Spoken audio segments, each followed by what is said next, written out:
Halo Sobat Daya Elektronik Bogor, hari ini kita akan mereview produk besar dari Gea dengan tipe seri 208R, memiliki kapasitas di 210 liter dengan watt hanya di 125 watt saja. Nah, untuk kapasitas bekunya ini 12 kg per 24 jam.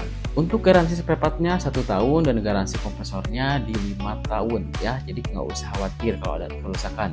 Di bagian dalamnya ini kita bisa lihat sendiri tuh ya, kapasitas 210 liter sudah cukup luas, bisa untuk stok makanan daging, ikan ataupun makanan beku lainnya. Cheese freezer dari produk Gea merupakan salah satu produk unggulan ya yang ada di Indonesia.